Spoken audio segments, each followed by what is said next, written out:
Today we're plunging into a really unique space. It's where art, science, and a very specific culture all meet. Yeah, it's a fascinating intersection. It really is. We're talking about the incredible journey of JP Toro and Toro Glass. I mean, since 2006, that name has been huge in, well, smoke culture. Synonymous, really. Exactly. So our mission today is to unpack what we've learned from our sources, like those great excerpts from JP Toro. Innovating Smoke Culture Since 2006 from Nug Notes.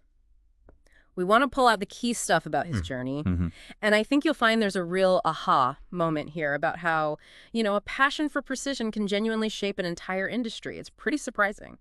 Absolutely, and I think JP Toro's story really underlines how even niche industries can be just profoundly changed by real dedication to innovation and, well, craftsmanship. Yeah. It's really more than just the products he made. His path actually shaped a whole lifestyle, a market. You don't see that often from just one person, one artisan. Okay, so let's get into it. To really get Toro Glass, we kind of have to rewind, right? Back before the name was known globally. Back to the roots. Yeah, back to Philly. J.P. Toro's early years, growing up surrounded by comic books, graffiti, that seems to be where the big ideas started brewing. That visual influence is clear later on. Definitely. And what's really interesting is how his art school sketches then morphed into scientific glasswork when he moved to Ithaca, New York. That move seems pivotal. It does. It feels like that's where his signature style got forged, the clean welds and function-first design. And that mix, the art background, with a really scientific, precise approach. That's what set him apart, I think. How so? Well, you usually get one or the other right. Artists focused on looks, scientific glassblowers maybe just on function. But he brought them together. Seeing possibilities others missed. Exactly. Especially so early in the game for this kind of craft. And the breakthroughs, they started really early. We're talking early 2000s, even before the Toro Glass brand officially existed. Pre-2006, yeah. He was already refining classic shapes, but then he created what the source calls the first stemless diffuser. Ah, the integrated design. Cleaner look, smoother function. Right. And pioneering those natural tree and circ percs, those filtration bubbles, but with flawless seals, that perfectionism was there from the start. Making them super efficient. Totally. It underlines that core focus, engineering smoke, not just, chasing whatever was trendy. It does make you wonder, though, how did one guy back then just keep innovating like that? What was driving that relentless output? That's a fair question. And the source actually points out it wasn't entirely solo. Collaborator. Yeah, it mentions a crucial partnership with someone called BigWaste, described as his early right hand, Okay. helping craft those early iconic pieces and also some of that distinctive fume work in the 2000s. Right, the fume work using gold, silver vapors to get those shifting colors in the glass adds that artistic layer. Exactly. It adds flair to the function. And that collaboration, plus just sheer hard work, must explain the countless prototypes from back then. So many became market staples. Which ones stand out? Well, you've got the 713, the Circ, the Circ 13, and they made them in tall and micro sizes too. Versatile. Very. And this period gave us truly iconic percs. Yeah. The JP perc, the tree perc, fused 4, dome perc, designs that collectors, still revere worldwide today. So that sets the stage for 2006. Toro Glass officially launches, upstate New York. And it wasn't some huge factory setup. The source emphasizes a tight family crew making small batch pieces. Quality control. Absolutely. A commitment to no outsourcing or shortcuts. That's stated very clearly. And in that industry, that's a big deal. It says a lot about their dedication right from launch. It really does. And maybe that's why Toro managed to blend function and flair so effectively. They weren't just about the inside mechanics. Right, they started bringing in aesthetics more deliberately. Things like opal marbles, those vibrant accents, and always striving for that perfect symmetry, really pushing the designs forward.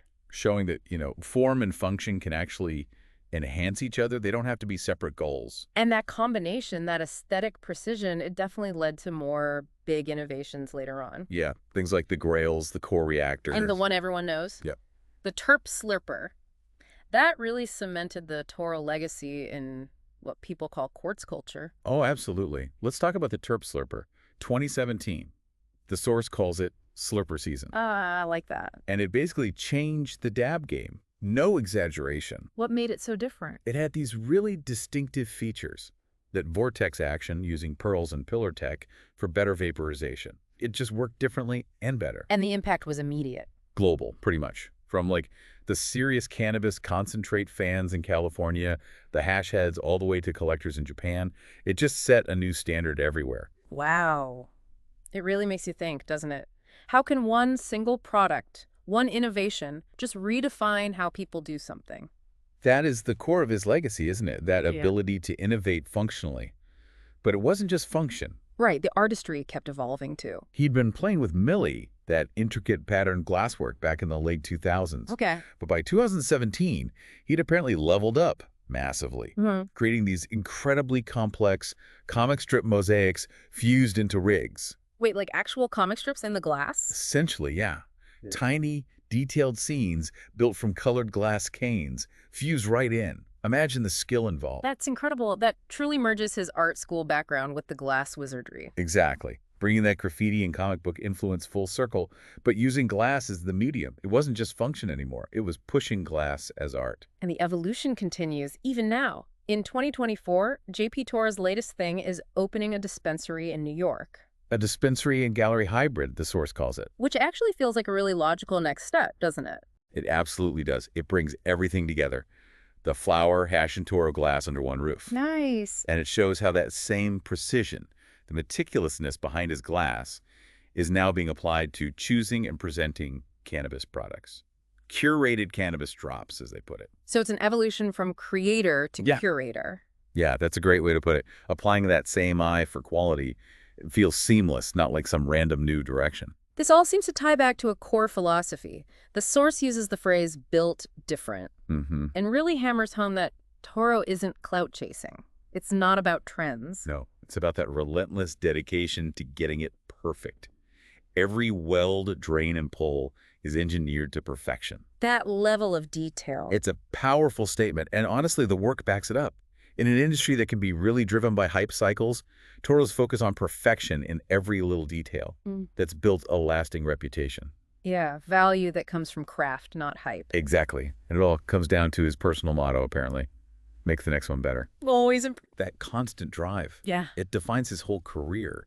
And it's why collectors connect so deeply with the work, I think. And that connection, that dedication, it's resulted in a pretty remarkable legacy. Oh, definitely. Toro pieces are described as a collector's holy grail. That's strong language. It is, but it fits. And you see them everywhere now, from local head shops, respected galleries, all the way to Christie's auctions. Yeah, Christie's, think about that journey for functional glass art. It's exceptional. Truly. And, in a world where copies pop up all the time, the source says Toro originals stay untouchable. Why do you think that is? That unmatched precision, the vision, Yeah. it's hard to replicate authentically. Yeah. JP Toro became more than just a glass blower. He's seen as a torchbearer for a generation. Wow. He's not just making glass, he's been teaching, innovating, and shaping smoke culture for the next wave. He built something enduring. Proof that real originality gets recognized, gets valued, even at the highest levels. What an incredible story we've unpacked. From, an artist in Philly with big ideas and this amazing skill for precision, Yeah. to becoming a pioneer whose sheer commitment to excellence in scientific glass just fundamentally changed a whole culture. It's quite the arc. JP Toro's story, it's really not just about glass, is it? It's about the power of having a singular vision and just unwavering dedication to your craft. Absolutely. So maybe the thought to leave listeners with is this. If we look at the bigger picture, what does JP Toro's path teach us about the real value of deep craftsmanship? Yeah. About consistent innovation, especially in these kinds of emerging or, niche cultural scenes? That's a great question. And maybe consider how true originality keeps commanding respect, keeps commanding value enough to end up in prestigious auction houses. How that philosophy of just constant improvement, make the next one better, can elevate almost any craft into an art form, no matter what the industry might seem like from the outside.